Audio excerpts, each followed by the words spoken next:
Hello, English-speaking world, all the German learners, I greet you. Today I want to show you 5 German exceptions. Number 1. The subjunctive form of stehen, which means to stand, is stünde. You can also say stände, which would be regular, but stünde is used more often. There are actually a couple of those irregular subjunctive forms, but stünde is the only one that is still regularly used. Stünde means würde stehen, or in English, stood, would stand. For example, wenn dort stünde, wäre sichtbar. If he stood there, he would be visible. Number 2. N-Deklination. The so-called N-Deklination applies to a bunch of nouns, mostly people, job descriptions, nationality, or animals.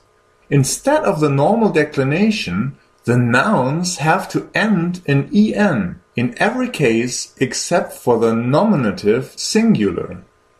These nouns are always masculine. For example, Name, der Name, die Namen, den Namen, die Namen, dem Namen, den Namen, des Namens, der Namen.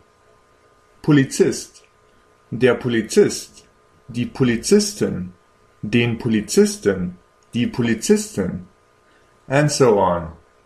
Der Bär, die Bären, den Bären, die Bären, dem Bären, and so on. Number 3. French words. In German, the pronunciation is strictly bound to the spelling, but there are exceptions. Especially words taken from the French language are kept in their original French pronunciation. French has a sound that is on, so you will come along words like restaurant, chance, orange, engagiert, genre. This sound is hard to produce for Germans, so it is often replaced by the German sound ang. For example, Restaurant, Chance, Orange, engagiert. Number 4. Have you ever wondered how to create the past form of a modal verb that is combined with another main verb? Well, mostly we just put the modal verb into the simple past form. For example, ich muss Englisch sprechen. I must speak English. Ich musste Englisch sprechen. I had to speak English. But there is actually a perfect form as well.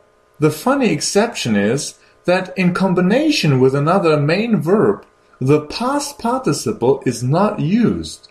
So instead of ich habe Englisch sprechen gemusst, you have to say ich habe Englisch sprechen müssen. I had to speak English. The same thing applies for the past perfect as well. Number 5. The next exception applies to a sentence like the one we just had. If you have 3 verbs in your sentence, and the first verb is haben, which means to have, which you need for the present perfect, the past perfect, and the conjunctive too, and you want to use this sentence as a subclause, it strangely does not use the subclause structure. Instead, haben is placed before verb 2. For example, if you have a sentence like this, Sie hätte es sagen sollen. She should have said it. The normal subclause rule would be to put verb 1 at the end, dass sie es sagen sollen hätte. But because it is haben, you don't do that. Instead, you put it before sagen, which is verb 2. Dass sie es hätte sagen sollen. That she should have said it. For example, es ist richtig. It is right. Sie hätte es sagen sollen. She should have said it. Ist es richtig, dass sie es hätte sagen sollen? It is right that she should have said it. Let's repeat what we've learned. Number 1. The conjunctive to stem of stehen is stünde. Number 2. N-declination nouns end in en in all cases but the nominative singular. Number 3. French words usually keep their pronunciation in German. Often the sound en is replaced by ang.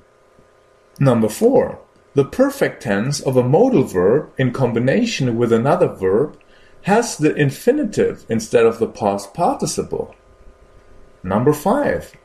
A subclause with 3 verbs, of which the first verb is haben, has verb 1 in front of verb 2 instead of at the very end. Okay, that's it for today's video. Did you know some of the exceptions? If you have a question, please write it in the comments. And if you like this video, please like and share it. Vielen Dank für Ihre Aufmerksamkeit.